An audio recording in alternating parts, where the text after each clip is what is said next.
Hello guys, welcome back to my channel accounts with Aastha. अभी मैं आपको आज इस वाले वीडियो में सारे के सारे कंसोलिडेशन के एडजस्टमेंट कराऊंगी। और प्लीज़ अगर आपको वीडियो अच्छी लगती है तो प्लीज़ सब्सक्राइब और लाइक और कमेंट भी छोड़ दिया करिए, क्योंकि 92% लोग देखते हैं जिन्होंने सब्सक्राइब कर ही नहीं रखा है और सिर्फ 8% हैं जिन्होंने सब्सक्राइब कर रखा है और वो देखते हैं। तो प्लीज़ आप लोग भी सब्सक्राइब करिए और लाइक और कमेंट भी करके जाया करिए। चलिए, सबसे पहला जो एकदम नॉर्मल सा है, जैसे हम ये मान लेते हैं 1 अप्रैल 2019, ठीक है, और ये है हमारा 31 मार्च 2020। मान लेते हैं हमारी शेयर कैपिटल कितनी है इस दिन, 2 लाख है, और हमारा रिजर्व एंड सरप्लस कितना है, 40,000 है, और एंड में हमारा रिजर्व एंड सरप्लस कितना है, 50,000। इसका मतलब हमने ड्यूरिंग द ईयर कितना कमाया है, ड्यूरिंग द ईयर हमने 10,000 कमाया है, ठीक है। और मान लेते हैं अभी सबसे पहले एग्जांपल में हमने 1 अप्रैल को ही एक्विजिशन करी है, कितने, 80% की, और हमारी जो कॉस्ट ऑफ इन्वेस्टमेंट है ना वो हमारी कितनी है, 1,20,000, ठीक है। अब इसमें बताती हूँ,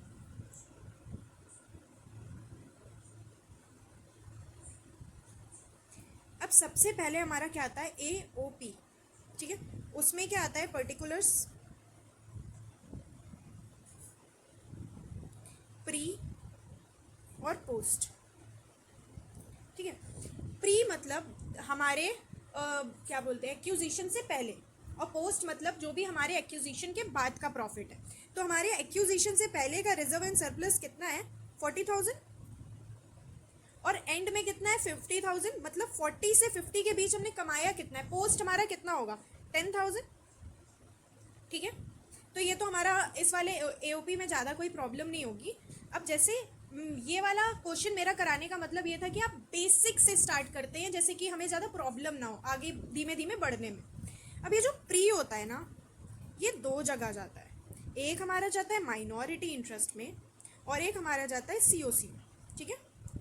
और ये जो पोस्ट वाला है, ये एक हमारा जाता है माइनॉरिटी इंटरेस्ट में और एक जाता है कंसोलिडेटेड रिजर्व एंड सरप्लस, अरे रिजर्व एंड सरप्लस, ठीक है, कंसोलिडेटेड रिजर्व एंड सरप्लस। तो सिर्फ और सिर्फ प्री वाला ही जाएगा आपका किसमें, COC में। आपका कभी भी पोस्ट वाला COC में नहीं जाएगा। COC मतलब कॉस्ट ऑफ कंट्रोल। चलिए हम इसमें COC निकालने की भी कोशिश करते हैं। हमारा कॉस्ट ऑफ इन्वेस्टमेंट कितना है, 1,20,000, राइट। अब हमें इसमें से क्या माइनस करना है, हमें इसमें से माइनस करना है 80% of net asset. Net asset का 2 फॉर्मूले होते हैं, एक तो हमारा इक्विटी प्लस वो होता है, क्या बोलते हैं, रिजर्व एंड सरप्लस, और दूसरा हमारा होता है असेट माइनस आउटसाइडर्स लाइबिलिटी। इस वाले क्वेश्चन में हमें सिर्फ और सिर्फ शेयर्स और वो पता है रिजर्व एंड सरप्लस, तो हम इसमें यही वाला अप्रोच लेंगे, हम असेट वाले अप्रोच में नहीं जाएंगे, ठीक है। तो हमारा शेयर कैपिटल कितना है, कितना था, 1 लाख, 2 लाख, 2 लाख था, उसमें से 80% कितना होगा, 1,60,000। और हमारा रिजर्व एंड सरप्लस में हमें क्या चाहिए, प्री प्रॉफिट चाहिए, प्री रिजर्व एंड सरप्लस चाहिए। तो प्री वाले में हमारा कितना है, 40,000। 40,000 का 80% हमारा कितना आ जाएगा, 32,000। अगर आप इसको माइनस करोगे तो मेरे हिसाब से तो आपका कैपिटल रिजर्व आएगा, माइनस 1,60,000 माइनस 32,000, हाँ जी, हाँ, हमारा 72,000 क्या आया है, माइनस में आया है। माइनस मतलब कैपिटल रिजर्व। और अगर यही हमारा क्या बोलते हैं प्लस में आता तो हमारी क्या बन जाती, तो फिर हमारी क्या बन जाती, गुडविल। बट इस बार हमारा माइनस में आया है तो वो क्या होगा, कैपिटल रिजर्व हो जाएगा, ठीक है।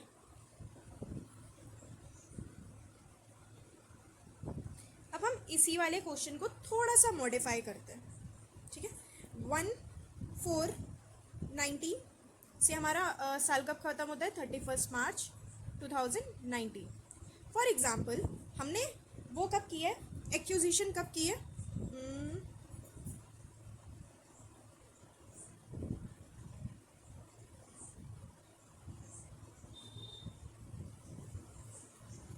30 जून को करिए, ठीक है? जून 6 कर रहे हैं, 6 लिखना है, जून को करिए। हमारा वही है, एससी हमारा कितना है? 20,000, अरे 2 लाख। हमारा रिजर्व एंड सरप्लस कितना है? 40,000। हमारा यहाँ पोस्ट में रिजर्व एंड सरप्लस कितना है? 50,000। और यहाँ पे हमारी कितना है? 80% है, कितने के लिए है? 1,20,000। ठीक है, सबसे पहले हम क्या करेंगे? एओपी बनाएंगे। एओपी में हमारा क्या आएगा? प्री आएगा। दूसरा हमारा क्या आएगा? पोस्ट। प्री हमने पूरे साल में कितना कमाया? 10,000। ठीक है, अभी तो हम पहले तो सिर्फ और सिर्फ क्या कर देंगे? प्री में हम लिख देंगे 40,000, पोस्ट में लिख देंगे हम 10,000। अब हम यहाँ पे क्या करेंगे? Time adjustment. टाइम एडजस्टमेंट करेंगे क्योंकि ये 10,000 तो 1 अप्रैल से लेके 31 मार्च तक है, लेकिन हमें हमारे लिए प्री प्रॉफिट कितना है? हमारे लिए यहाँ तक, यहाँ से पहले वाला प्री प्रॉफिट है, यहाँ से बाद वाला पोस्ट प्रॉफिट है। तो आपको नहीं लगता कि इस 10,000 में से हमारा माइनस होना चाहिए और यहाँ पे आके हमारा ऐड होना चाहिए प्री में आके? तो 10,000 कितने मंथ्स के लिए है हमारा? 10,000 हमारा 12 मंथ के लिए। हमारा प्री प्रॉफिट कितने का है? अप्रैल, मई, जून, 3 मंथ्स। ठीक है, इसका मतलब हमने इस बीच कितना कमाया है? 2,500 कमाया है और इधर कितना कमाया है? 7,500 कमाया है। तो यहाँ से 2,500 माइनस होना चाहिए और यहाँ पे क्या होना चाहिए? 2,500 प्लस होना चाहिए। तो यहाँ पे कितना बन जाएगा? 7,500। देखिए बन गया ना हमारा 7,500। और यहाँ पे क्या होगा? 4,25,000। अब इसमें क्या होगा? मैं कितना गंदा बनाती हूँ। इसमें से क्या होगा? सीओसी में जाएगा, माइनॉरिटी इंटरेस्ट में जाएगा, सीओसी में जाएगा, सीओसी में नहीं, कंसोलिडेटेड पी&एल में जाएगा और हमारा माइनॉरिटी इंटरेस्ट में जाएगा। कितना? 80%, 20, 20, 20 और 80। ठीक है, अब आई गेस आप आराम से सीओसी भी बना लेंगे और मैं आपको ये होमवर्क देती हूँ कि आप इसका सीओसी आराम से बना लेना। मतलब वैसे बना ही लोगे, वो इतना ज़्यादा कुछ टफ नहीं है। ठीक है, अब मुझे ये रेस कर। तो चलिए हम अपनी पहली एडजस्टमेंट में आते हैं। वो क्या है? Revaluation of asset.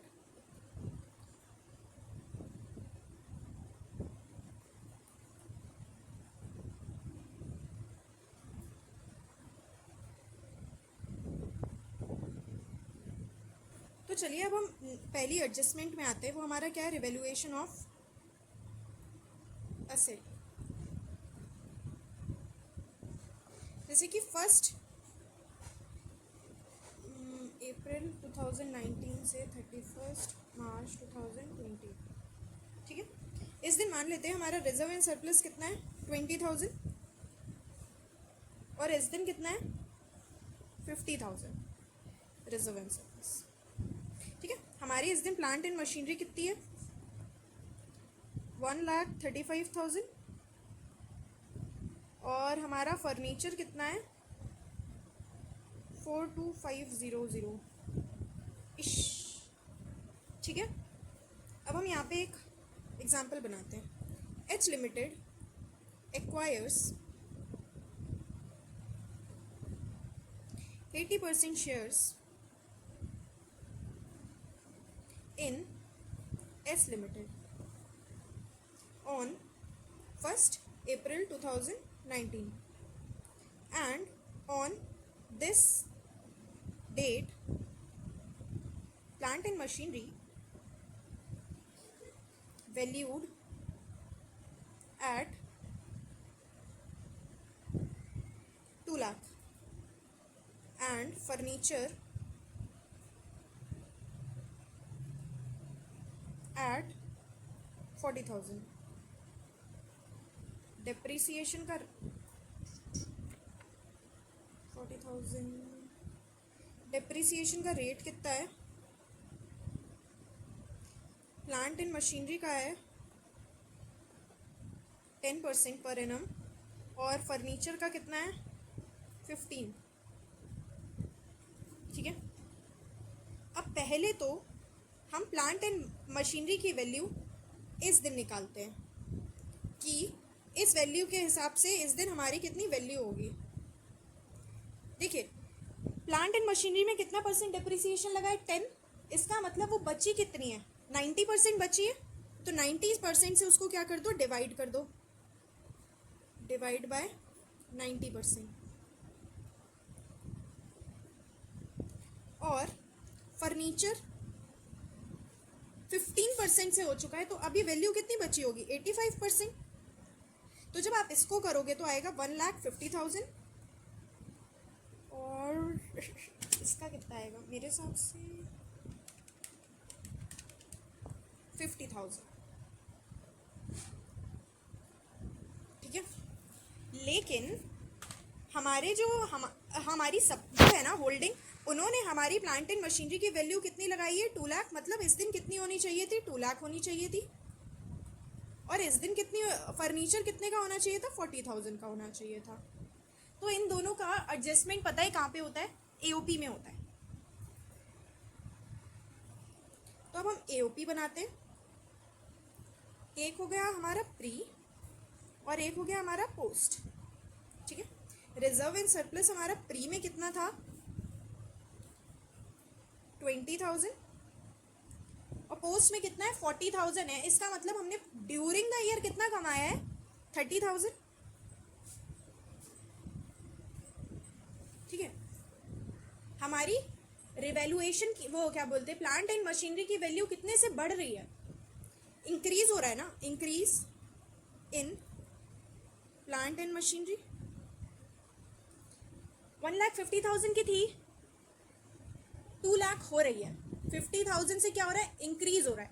तो आपको नहीं लगता कि प्री प्रॉफिट में हमें 50,000 को प्लस कर देना चाहिए? क्योंकि वो कौन सी डेट को हुआ है? 1/4/2019 को हुआ है। अगर आगे होता तो फिर हम तब भी वो प्री प्रॉफिट से ही एडजस्ट होता है हमारा। ठीक है। तो हमें कितना ऐड कर देना चाहिए? 50,000। और जो हमारी प्लांट वो फर्नीचर है, फर्नीचर की वैल्यू कितनी दिख रही है? 50,000 दिख रही है 1 अप्रैल 2019 को, लेकिन हमें कितनी दिखानी चाहिए थी? 40,000 दिखानी चाहिए थी। इसका मतलब इसमें क्या हो रहा है? डिक्रीज हो रहा है।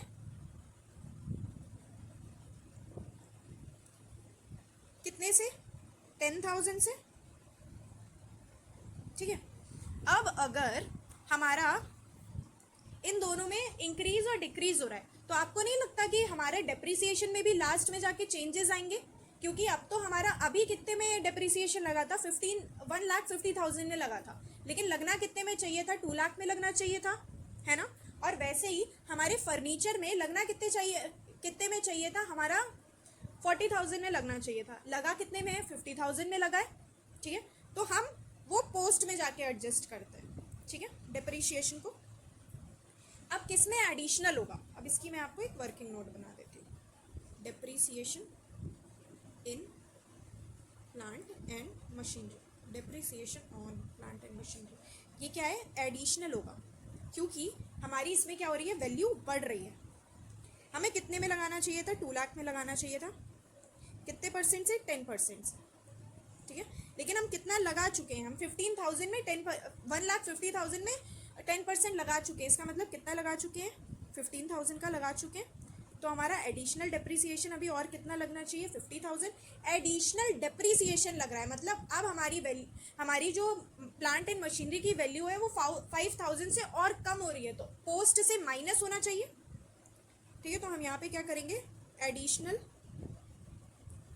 Depreciation on plant and machinery, क्योंकि डिप्रिशिएशन हमारा एट द एंड लगता है। और दूसरा जो हमारी फर्नीचर है ना, उसकी वैल्यू क्या हो रही है? घट रही है। तो इसका मतलब हम उसमें क्या कर रहे हैं? Saving in depreciation on furniture. हमें कितने पे लगाना चाहिए था? 40,000 में लगाना चाहिए था कितना? 15%। लेकिन हमने कितना लगा दिया है? हमने लगा दिया था 50,000 में 15% लगा दिया था। 50,000 में 15% लगा दिया था, तो हमारा कितना लग गया है? 75,000। और हमें लगाना कितना चाहिए था?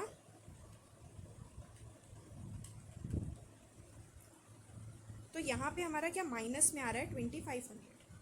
तो ये क्या हो गई? हमारी सेविंग हो गई। अब हमें कम डेप्रिसिएशन लगाना है, तो इसका मतलब हम उसे ऐड कर देंगे, हमारा प्रॉफिट बढ़ जाएगा। तो हम उसमें क्या करेंगे? एडिशनल डेप्रिसिएशन को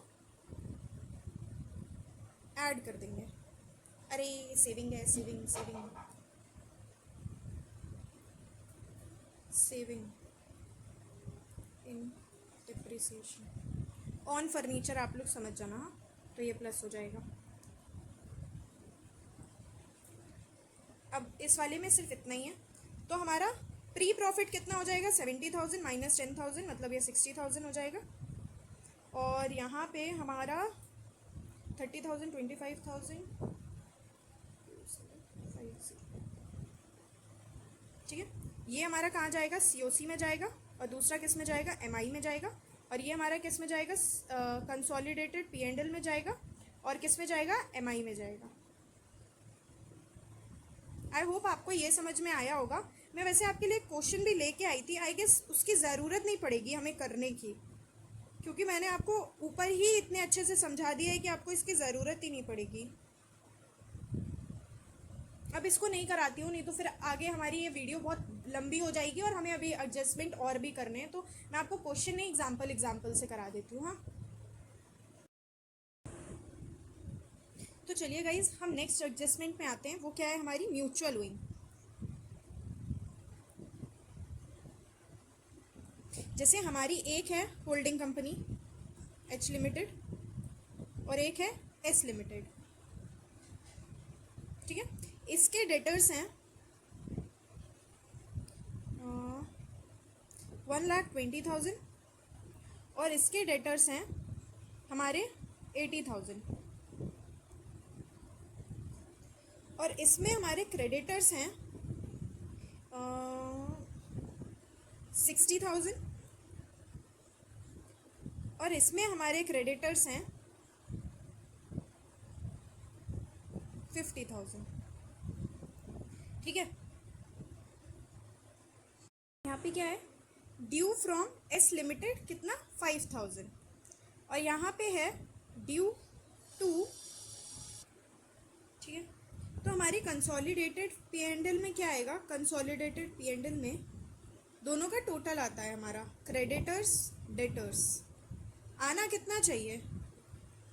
60,000 इसका है, 50,000 इसका है, तो कितना आना चाहिए? 1,10,000। बट 50,000 क्या है? म्यूचुअल होएंगे, तो हमारे क्रेडिटर से भी माइनस हो जाएगा, तो हमारा ये कितना बचेगा? 1,05,000।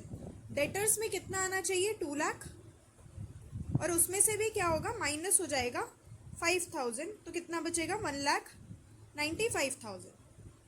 इसका कोई भी इम्पैक्ट हमारे AOP, MI, COC इन सब चीज़ों में नहीं पड़ेगा। Consolidated P&L, consolidated general reserve, इन सब में नहीं पड़ेगा, मतलब हमारे वर्किंग नोट में नहीं पड़ेगा। सिर्फ और सिर्फ बैलेंस शीट में हम क्या करेंगे? माइनस करेंगे दोनों साइड से। और ऐसे ही अगर हम ये मान लेते हैं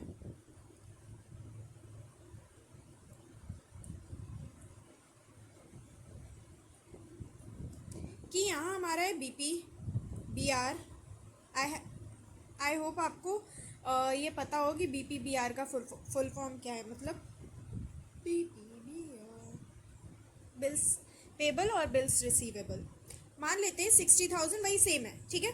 और वही 55,000 भी एक दूसरे से, एक को लेना है तो एक को देना है, ठीक है। अब ये मानते हैं ये जो होल्डिंग है ना, इन्होंने क्या किया? 1,000 का हमारा जो 1,000 के जो BR है ना, उनको क्या किया? मान लेते हैं ये 1,000 क्या कर रखा है? या तो उन्होंने बैंक से डिस्काउंट कर दिया है या फिर किसी को इंडोर्स कर दिया है। तो अब इनके पास बचा कितना? 4,000। तो हम कितना कम कर सकते? सिर्फ 4,000 ही माइनस कर सकते। तो दोनों में अब क्या बचा 4000, 1000 का तो BR ही नहीं बचा, तो हम वो माइनस कैसे करेंगे? तो इधर 5000 की जगह हमारा क्या हो जाएगा 4000, और इधर भी 5000 की जगह क्या हो जाएगा 4000। तो यहाँ पे क्या आ जाएगा, और यहाँ पे क्या आ जाएगा 1,06,000 और 1,96,000। अभी मेरे को आप लोगों के लिए इतनी बड़ी वीडियो रिकॉर्ड करनी है, और मेरे घर की तरफ कंस्ट्रक्शन चल रहा है, आपको पीछे आवाज़ आ रही होगी।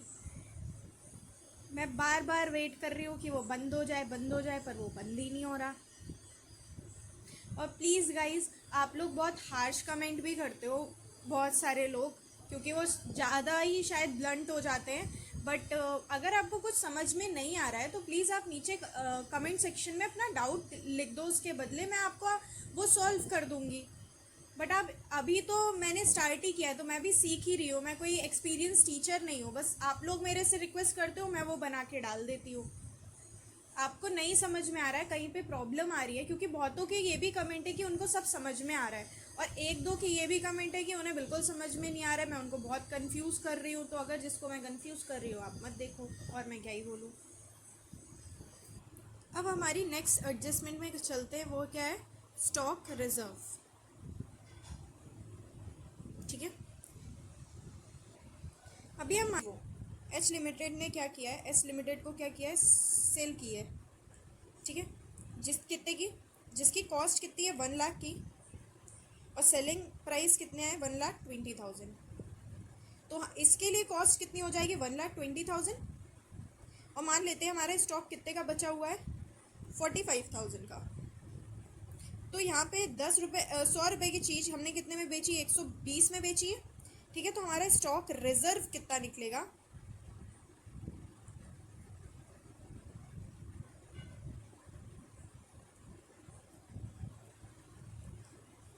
प्रॉफिट कितना है और सेल्स कितनी है, तो हमारा कितना निकलेगा 7,500।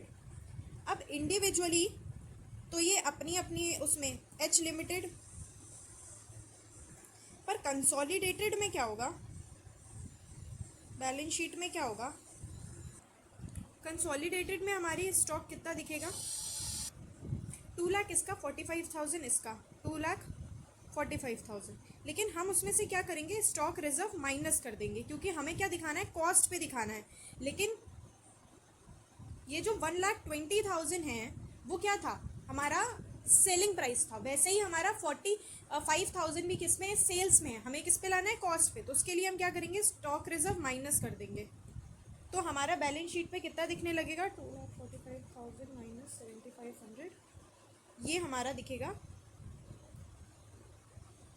अब हम क्या करते हैं, ये जो स्टॉक रिजर्व है एक तो एडजस्टमेंट इसका ये है। अब अगर होल्डिंग ने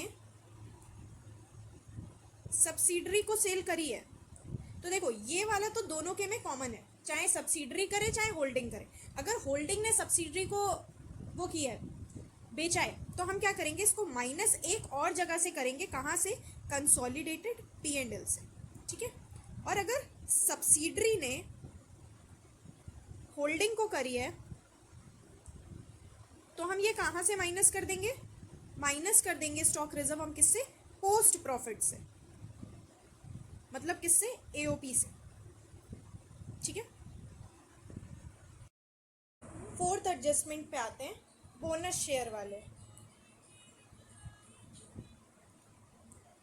मैंने ना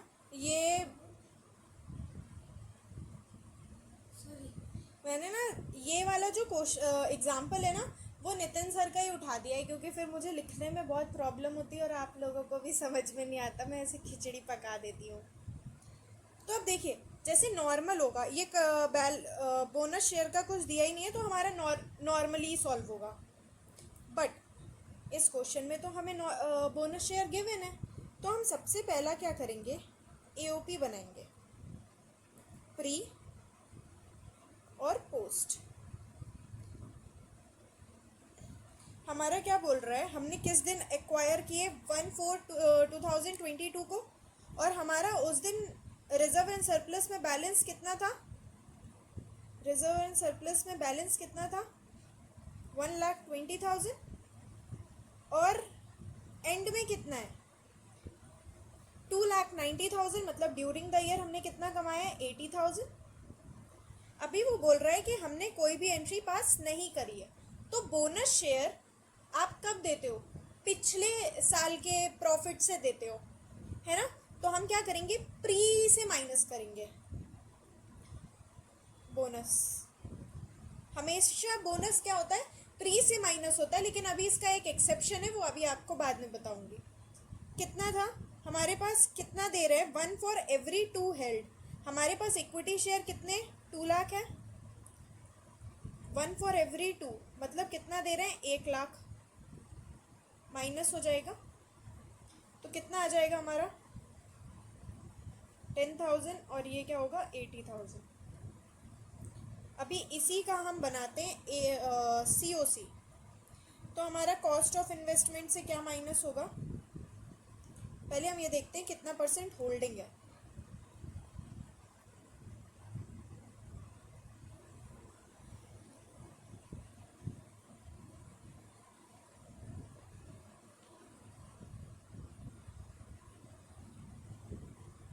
और शेयर्स कितने? 20,000 हैं। और हमने कितना होल्ड कर रखा है?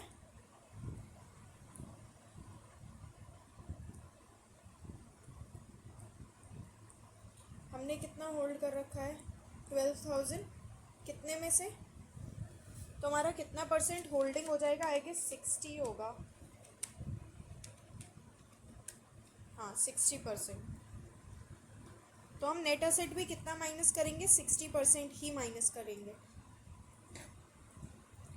हमारी कॉस्ट ऑफ इन्वेस्टमेंट कितनी है? 4 लाख। नेट एसेट में हमारा क्या आता है? Share capital. शेयर कैपिटल हमारी कितनी है? 2 लाख थी। तो 2 लाख का क्या करेंगे? 60%। तो कितना आएगा? 1,20,000। और बोनस शेयर की कोई एंट्री पास नहीं हुई है, इसका मतलब शेयर कैपिटल में हमारा वो बोनस शेयर ऐड नहीं है, तो इसमें बोनस का भी तो बोनस से भी तो हमारी शेयर कैपिटल बढ़ी है ना, तो वो भी आएगा यहाँ पे। कितना? 60,000। और रिजर्व एंड सरप्लस प्री वाला कितना निकला है अभी हमारा?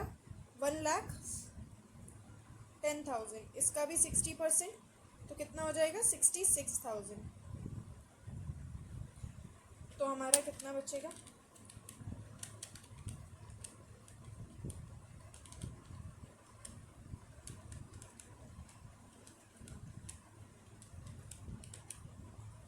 $1,54,000। हमारा ये क्या बचा? Cost of control. अब ये आया किस में? पॉजिटिव में आया, तो ये क्या बन जाएगा? गुडविल। अब वैसे ही हम क्या करेंगे? इसका 60% तो हमने डाल दिया COC में, इसका 60%, इसका 40% कहाँ जाएगा? MI में जाएगा। और इसका 60% कहाँ जाएगा? कंसोलिडेटेड P&L में। और 40% किस में जाएगा? MI में।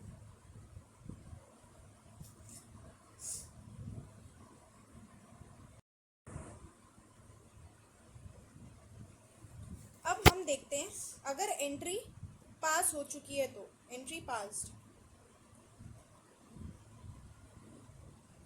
तो क्या होगा? शेयर कैपिटल हमारी कितनी, वैसे कितनी दिख रही थी? 2 लाख, लेकिन उसमें से 1 लाख हमारा क्या हुआ है? बोनस। तो हमारी अब शेयर कैपिटल कितनी दिख रही होगी? 3 लाख। और हमारा रिजर्व एंड सरप्लस पहले कितना था? 2.9 लाख, लेकिन उसमें से हमारा 1 लाख तो कम हुआ होगा, तो ये कितने पे आ गया होगा? 1.9 लाख। अब हम आते हैं अपने AOP में। कुछ नहीं, आपका आंसर एकदम सेम आएगा, बस प्रेजेंटेशन का थोड़ा सा डिफरेंस है। प्री, पोस्ट,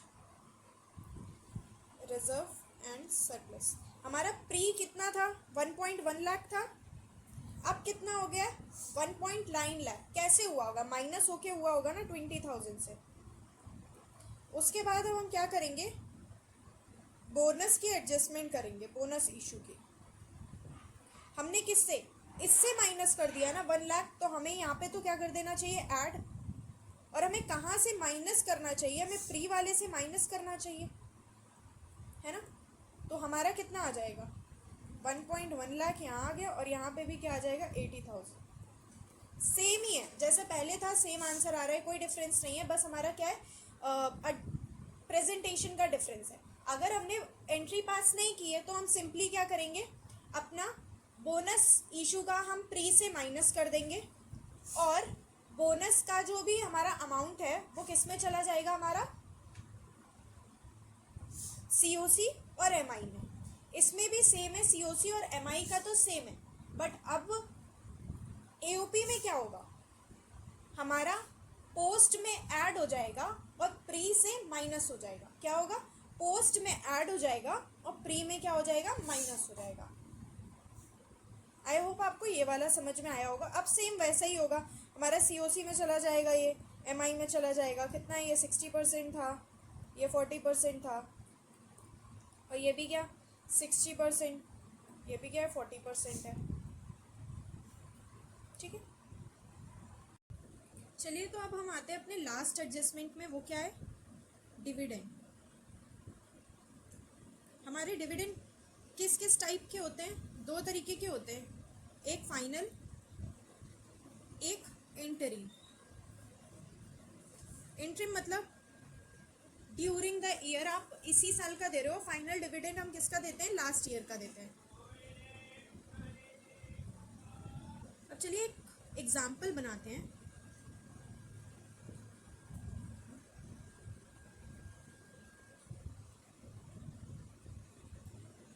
April 2019, 31 मार्च 2020। हमने इस डेट को क्या किया है, एक्वायर किए हैं कितने, 80%, और हमारा P&L कितना है इस डेट को, 1,20,000, और एंड में हमारा P&L कितना है 4 लाख। ठीक है, अब हमने 10 सितंबर को क्या किया है, डिविडेंड दिया है, किसने, एस लिमिटेड ने। कितना, 10% दिया है। ठीक है, फॉर ईयर 22-23। ठीक है, तो हमारा डिविडेंड होगा कितना,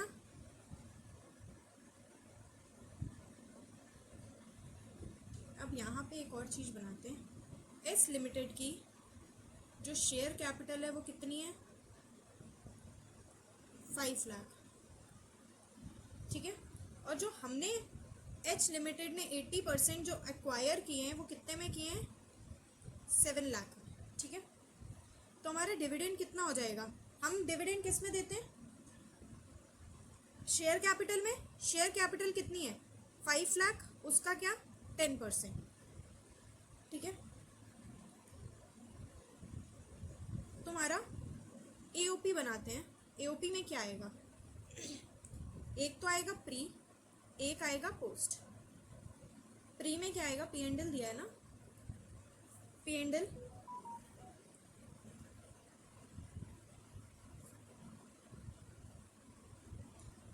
1,20,000। तो हमने अगर एंड में 4 लाख है तो ड्यूरिंग द ईयर हमने कितना कमाया होगा, 2.8 लाख। अब फाइनल डिविडेंड से हमारा क्या है, इस साल का प्रॉफिट कम हो रहा है, लेकिन हम दे किस साल में रहे हैं, पीछे दे रहे हैं, पिछले का दे रहे हैं, तो कम किससे होना चाहिए था, प्री से होना चाहिए था। और इसकी जो भी एडजस्टमेंट है ना, वो हम अपने टाइम एडजस्टमेंट से पहले करते हैं। ठीक है, तो हम क्या करेंगे, ऐसा करते हैं, फाइनल डिविडेंड को इधर ऐड कर देते हैं, कितने का, 50,000 का, और इधर से प्री से क्या कर देते हैं, फाइनल डिविडेंड को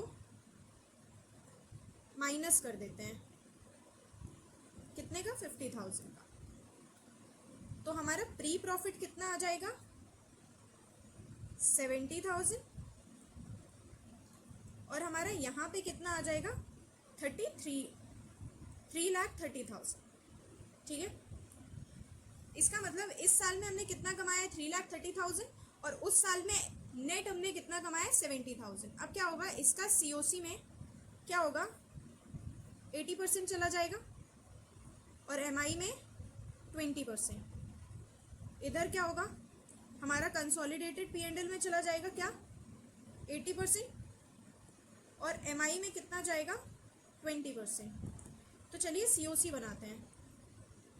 कॉस्ट ऑफ इन्वेस्टमेंट हमारा कितना था 7 लाख, उसमें से देखिए अभी ना वैसे जो भी हमारा प्री डिविडेंड होता है ना वो हमारा किससे माइनस होता है, अगर आपको याद हो AS13 तो हमेशा हमारा किससे कॉस्ट ऑफ इन्वेस्टमेंट से कम हो जाता था, तो हम सेम यहाँ पे भी वही करेंगे। कॉस्ट ऑफ इन्वेस्टमेंट से क्या करेंगे, प्री डिविडेंड को माइनस कर देंगे। तो हमारी नेट कॉस्ट कितनी हो गई 6,50,000। इसमें से हम क्या करेंगे 80% अपने नेट असेट माइनस कर देंगे। हमारा शेयर कैपिटल कितना था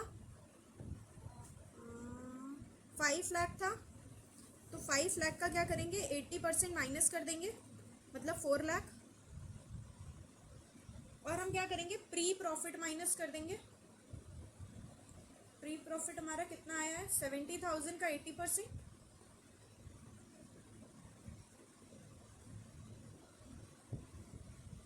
56,000।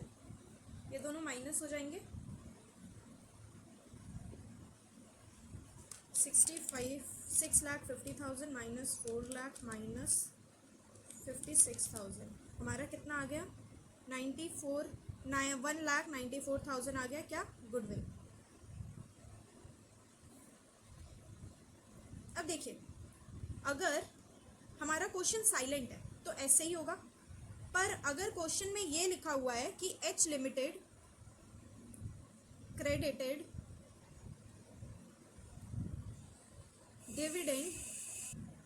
डिविडेंड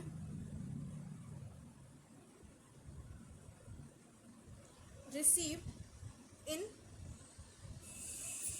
तो अगर हमारे वैसे जनरली क्वेश्चन में यही लिख के आता है H limited credited dividend to received to its P and L, अगर ये लिया है तो हम एक इसकी रेक्टिफिकेशन एंट्री करते हैं। देखिए हमें करना क्या चाहिए था, हमारा जनरली क्या होता है bank account debit to investment, कितने से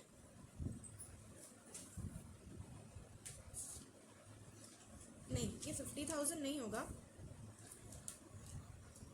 50,000 का 80% मतलब 40,000। तो हमारा क्या होना चाहिए था, bank account debit to investment 40,000 होना चाहिए था, बट हमने एंट्री क्या पास कर दी, हमने कर दी bank account debit to P and L.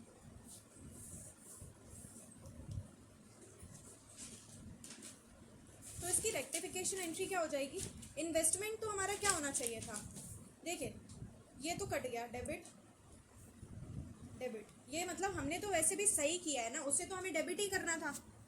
अब हमें क्या है इन्वेस्टमेंट को तो हमें क्या करना था क्रेडिट ही करना था,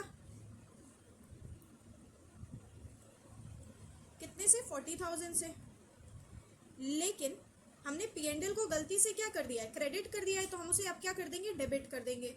तो P and L account debit कितने से 40,000 से।